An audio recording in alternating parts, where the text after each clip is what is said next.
High, this is Rifat. গত দুদিন আগে আমি ফেসবুকে একটা পোস্ট দিয়েছিলাম যে আমি অস্ট্রেলিয়ান ভিসা পেয়েছি, এরকম একটা পোস্ট দিয়েছিলাম যে কোনো দালাল ছাড়া বা কোনো এজেন্টের সহযোগিতা ছাড়া নিজে ফাইল প্রসেস করে অস্ট্রেলিয়ান টুরিস্ট ভিসা আমি পেয়েছি। তো এই পোস্টটা দিয়েছিলাম জাস্ট মজা করে, এই পোস্টটা দেওয়া আর কি। নর্মালি যেভাবে মানুষ পোস্ট দেয় সেভাবেই আমি আসলে পোস্টটা দিয়েছিলাম, কিন্তু পোস্টটা দেওয়ার পরে পোস্টটা প্রায় 1.5 মিলিয়ন রিচ পায়। মানে it's was out of my imagination যে এত পরিমাণ রিচ পেতে পারে। সো 1.5 মিলিয়ন রিচ পাওয়ার পর যেটা হয়, আমি আমার ইনবক্স চেক করি, সেখানে প্রায় 800 থেকে 1000-এর মতো মেসেজ পাই, যেখানে অনেকে জিজ্ঞাসা করছে কিভাবে অস্ট্রেলিয়ান টুরিস্ট ভিসা প্রসেস করা যায়। I am not a video maker, এ ধরনের ভিডিও করে আমার অভ্যস্ত না। শুধুমাত্র এই যে 800 থেকে 1000 লোক আমাকে মেসেজ করছে যে তারা জানতে ইচ্ছুক যে কিভাবে অস্ট্রেলিয়ান টুরিস্ট ভিসা প্রসেস করে, তাদের জন্য আসলে এই ভিডিওটা বানানো। কারণ ইন্ডিভিজুয়ালি এক এক করে একজন করে আমার মানে বলাটা সবাইকে যে ভাই এইভাবে প্রসেসটা চলে, এইভাবে কাজ করতে হয়, এইভাবে অ্যাপ্লাই করতে হয়, এটা বলাটা আসলে আমার একার পক্ষে সম্ভব না, একজন করে সম্ভব না। সেই জন্য আসলে গ্লোবালি আমি একটা ভিডিও বানাচ্ছি। যদি আপনাদের কোনো হেল্পে লাগে তাহলে আমার ভালো লাগবে, এই আর কি, এর বাইরে কিছু না। সো ভিডিও বানানোর আগে কিছু কথা বলে রাখি। আমি অস্ট্রেলিয়ান ভিসা যেহেতু আমি পেয়েছি, ঠিক আছে, আমি কিভাবে পেলাম সেটা সম্পর্কে ফার্স্টে 1 মিনিট আপনাদের একটু ব্রিফ করি। সেটা হচ্ছে, আমার পাসপোর্টে অলরেডি প্রায় 20টার উপরে দেশ আমার ঘোরা ছিল প্রথমত। সো আমার পাসপোর্ট কোনো ব্ল্যাঙ্ক পাসপোর্ট না, কোনো সাদা পাসপোর্ট না, সেখানে প্রায় 20টা দেশের সিল ছিল, ভিসা ছিল, এন্ট্রি এক্সিট সিল ছিল। ওকে, সেকেন্ডলি হচ্ছে ফাইন্যান্সিয়াল যে ডকুমেন্ট, সেটা আমার অনেক স্ট্রং ছিল আলহামদুলিল্লাহ। সো আপনারা যারা অ্যাপ্লাই করবেন, ফাইন্যান্সিয়াল ডকুমেন্ট যদি স্টেবল না হয়, ভালো ফাইন্যান্সিয়াল ফার্ম না থাকে, তাহলে আপনার শুধু অ্যাপ্লাই করিয়েন না। অ্যাসেট ভ্যালুয়েশন বলতে একটা জিনিস লাগে অস্ট্রেলিয়ান বা ফার্স্ট ওয়ার্ল্ড কান্ট্রি, যে কোনো ফার্স্ট ওয়ার্ল্ড কান্ট্রির ভিসা প্রসেসের ক্ষেত্রে, যে আপনার নামে কি কি অ্যাসেট আছে। সেটা হতে পারে বাড়ি, ব্যাংক ব্যালেন্স, টাকা পয়সা, বন্ড, সঞ্চয়পত্র। এই অ্যাসেট ভ্যালুয়েশন যে কোনো একটা ভেরিফাইড সিএ ফার্ম থেকে করে নিতে হয়। সো এটা খুবই ইম্পর্টেন্ট। সো আমি যেগুলো বললাম, যে ফার্স্ট অফ অল আপনার পাসপোর্টের ট্রাভেল স্টোরি, আপনার অ্যাসেট ভ্যালুয়েশন, আপনার ব্যাংক স্টেটমেন্ট, এগুলো খুবই ইম্পর্টেন্ট। এবং এর পাশাপাশি অস্ট্রেলিয়ান এম্বাসি সম্পর্কে স্টাডি করে আমি যতটুকু বুঝতে পারছি যে ওনারা ডকুমেন্টের উপরে খুব বেশি ফোকাসড করে। সো যেসব ডকুমেন্টের কথা নর্মালি আমি বললাম, এই ডকুমেন্টগুলোর বাইরেও আপনার যে গভর্নমেন্ট ভেরিফাইড বা গভর্নমেন্ট অধিদপ্তর থেকে পাওয়া যায় যে পরিচয়, সেটা জাতীয় পরিচয়পত্র হোক বা অন্যান্য কোনো অ্যাপ্রোসিয়েশন হোক, যেগুলো আপনি গভর্নমেন্ট থেকে পেয়েছেন, গভর্নমেন্ট রিলেটেড প্রতিষ্ঠান থেকে, সেগুলো আপনি সেখানে উল্লেখ করতে পারেন। এছাড়াও আপনি কিছু ডকুমেন্ট, আপনি যদি ব্যবসায়ী হয়ে থাকেন, আপনি যদি বিজনেস থেকে থাকে, তাহলে আপনার ট্রেড লাইসেন্স অবশ্যই নোটারি করতে হবে। ফার্স্টে বাংলায় ট্রান্সলেশন করতে হবে, দেন ওটাকে নোটারি করতে হবে, নোটারাইজ করতে হবে। তারপরে আপনার যদি আপনি বিবাহিত হয়ে থাকেন, আপনি যদি ম্যারিড হয়ে থাকেন, তাহলে আপনার নিকা নামা যেটা আছে, ম্যারেজ সার্টিফিকেট, ওইটার ফার্স্টে ট্রান্সলেশন করতে হবে, তারপরে নোটারি করতে হবে। কারণ ইংলিশে ট্রান্সলেশন ছাড়া আসলে অ্যাম্বাসিগুলোতে বাংলার ডকুমেন্ট দিয়ে খুব একটা বেশি যে লাভ হয় তা না। সো চেষ্টা করবেন যে ইম্পর্টেন্ট ডকুমেন্টগুলো, যেমন ট্রেড লাইসেন্স, নিকা নামা, আপনার এনআইডি কার্ড, এগুলো সবসময় নোটারাইজ করার জন্য ইংলিশে ফার্স্টে ট্রান্সলেট করবেন, তারপর নোটারাইজ করবেন। এটা যে কোনো নোটারি বা আপনার যদি পরিচিত লয়ার থাকে আশেপাশে যোগাযোগ করলে আপনি কিভাবে নোটারি করতে হয় ইজিলি আপনি করে ফেলতে পারবেন। এরপরে আপনার NID card, passport, driving licence, এগুলোর স্ক্রিনশট বা ছবি জেপিজি আকারে তো আপনি আপনার প্রিজার্ভে রাখবেনই। পাশাপাশি আপনার বিজনেস যদি করে থাকেন, বিজনেসের ডকুমেন্ট, স্টুডেন্ট হলে স্টুডেন্ট ডকুমেন্ট, ফান্ডিং ডকুমেন্ট, যা কাগজপত্র আপনার আছে, মেন কথা হচ্ছে কাগজপত্রটা এখানে খুবই ইম্পর্টেন্ট। সো কাগজপত্রগুলো আপনি আপনার মতো গুছিয়ে রাখবেন, যাতে আপনি যখন অ্যাপ্লাই করতে যাবেন অনলাইনে, ইনস্ট্যান্ট যাতে আপনি আপলোড করতে পারেন। ডকুমেন্ট সম্পর্কে বেসিক্যালি আমি আপনাদের একটা ধারণা দিলাম। এরপরে আমি চেষ্টা করব যখন আমি ফাইলগুলো আপলোড করি বা আমার ডকুমেন্টগুলো কি কি ছিল সেগুলো আমি আপনাদেরকে একবার দেখাবো।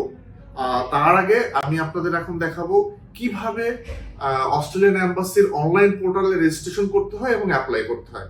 So let's go. আমি আমার ব্রাউজারে আসলাম, লিখলাম ইমি অ্যাকাউন্ট লিখে সার্চ স্টার্ট করলাম। So here is the website URL, email account, Department of Home Affairs. So create new account. এই ওয়েবসাইট থেকে আপনাদের ক্রিয়েট নিউ অ্যাকাউন্টে যেতে হবে। এখানে ইন্ডিভিজুয়াল সিলেক্ট করে আপনার নাম পাসপোর্টে যেভাবে আছে সেই ইনফরমেশনগুলো দিয়ে কন্টিনিউ করবেন। কন্টিনিউ করলে আপনার রেজিস্ট্রেশন ডান হয়ে যাবে। রেজিস্ট্রেশন করাটা খুবই ইজি। সো আমি রেজিস্ট্রেশন প্রসেসটা না দেখাই, যেহেতু আমার রেজিস্ট্রেশন করা আছে, সো আমি ব্যাকে যাচ্ছি। সো আমি আমার অ্যাকাউন্টটা লগ ইন করতেছি, করে আপনাদেরকে দেখাচ্ছি যে আসলে ভিতরে কি কি থাকে বা কি কি করতে হয়। লগ ইন করলাম।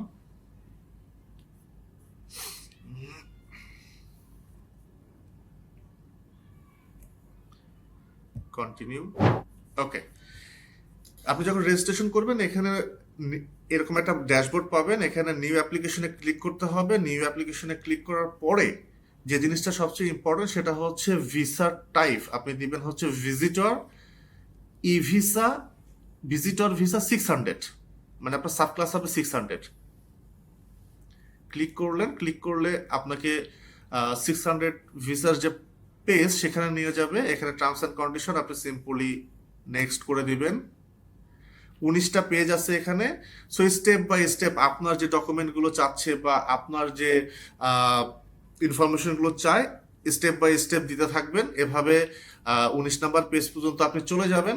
চলে যাওয়ার পরে যেগুলো ডকুমেন্ট আপনাকে সাবমিট করতে হবে, যেটা খুব বেশি ইম্পর্টেন্ট, আমি সেগুলো আপনাদেরকে দেখাচ্ছি।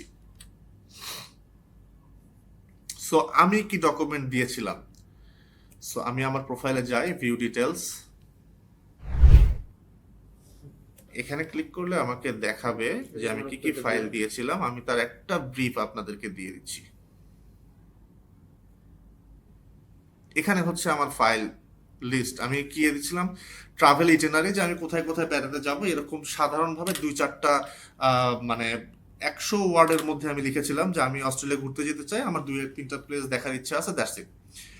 আমার যেহেতু আমি বিজনেসম্যান, সো আমি কোম্পানির টিম দিয়েছিলাম, আমার পাসপোর্টের পেজ, নতুন পাসপোর্ট, পুরাতন পাসপোর্ট, এগুলো সবগুলো পেজ, প্লাস যে যে পাসপোর্টে ইন্টার এক্সিট সিল আছে, ভিসা আছে, সবগুলো পেজের স্ক্যান কপি দিয়েছিলাম। আমার এনআইডির একটা স্ক্যান কপি দিয়েছিলাম। তারপরে আমার ট্যাক্স রিটার্ন যে দিচ্ছি তার সার্টিফিকেটটা দিয়েছিলাম। আমার ব্যাংক স্টেটমেন্টের একটা কিছু স্ক্রিনশট দিয়েছিলাম। অ্যাসেট ভ্যালুয়েশন দিয়েছিলাম। আমার প্রতিষ্ঠান যেটা আছে প্রতিষ্ঠানের ট্রেড লাইসেন্সের কপি দিয়েছিলাম, টিন দিয়েছিলাম, ইনকর্পোরেশনের সার্টিফিকেট, শিডিউল এক্স এবং শিডিউল 10 এবং 12, এই দুটো ফাইল দিয়েছিলাম। এছাড়াও বেসিক আমার আরো যে যে ডকুমেন্ট আছে, লাইক ড্রাইভিং লাইসেন্স, আমার ম্যারেজ সার্টিফিকেট, অন্যান্য যে গভর্নমেন্ট ডকুমেন্ট আছে সেগুলো, এগুলো যা যা ছিল আমি সবগুলো দিয়েছিলাম, দিয়ে আপলোড করে দিয়েছিলাম। আমার টোটালি 16 দিন লেগেছিল। সাবমিট করার পরে যেটা হয়েছে সেটা হচ্ছে ফাইলগুলো সাবমিট যখন করবেন, করার পরে জাস্ট আপনাকে ভিএফএস এ গিয়ে আপনাকে ফিঙ্গারপ্রিন্ট দিতে হবে। সেজন্য আপনি ভিএফএস গ্লোবাল এই ওয়েবসাইটটাতে যাবেন। ওয়েবসাইটটাতে যাওয়ার পরে আপনার বায়োমেট্রিকের শিডিউল নেবেন এবং ওখানে 3200 টাকা আপনাকে পে করতে হবে আপনার ফিঙ্গারপ্রিন্টের জন্য, দ্যাটস অল। তারপরে আপনি ওয়েট করবেন। কিছুদিনের মধ্যে আপনার পাসপোর্ট ভিসা রেডি হয়ে গেলে আপনাকে অস্ট্রেলিয়ান এম্বাসি থেকে মেল করে জানানো হবে। এটাই ছিল প্রসেস। এর বাইরে আসলে আমি কোনো কিছু ফলো করি নাই বা আমি কোনো কিছু করিও নাই। That's it. এই তো। Welcome back. আমি আমার ছোট জ্ঞানে যতটুকু বোঝানোর দরকার বা আমি আমার স্টাইলে বুঝাইতে পারি সেভাবে আমি ভিডিওটা আসলে তৈরি করেছি। এখানে ভুলভ্রান্তি হতেই পারে। আমি আবারও বলতেছি, I am not a professional video maker. আমি প্রফেশনাল ভিডিও মেকার না। শুধুমাত্র যে 800 থেকে 1000 লোক আমাকে টেক্সট করছেন তাদের জন্য ভিডিওটা বানানো। সো যাতে আমি শর্টকাটে সবাইকে বুঝাতে পারি, কারণ সবাইকে রেসপন্স করা আমার পক্ষে সম্ভব হয়নি, বিকজ আমি নিজেও ব্যস্ত থাকি। সো আমি কোনো এর আগে কোনো বড় কোনো দেশের ভিসা নিজে প্রসেস করি নাই। এটা আমার ফার্স্ট ভিসা প্রসেসিং ছিল এবং আমি সাকসেস হয়েছি। বাট আপনারা যে সাকসেস হবেন তার গ্যারান্টি আমি এনশিওর করতে পারি না। সো আপনারা নিজ দায়িত্বে যদি চান আপনারা অ্যাপ্লাই করতে পারেন, ইচ্ছা করলে অ্যাপ্লাই নাও করতে পারেন।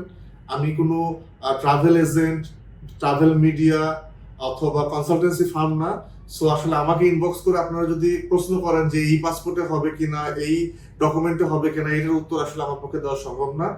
সো আপনারা ভালো থাকবেন, সবাইকে ভালো রাখবেন, আশেপাশের সবাইকে। Thank you.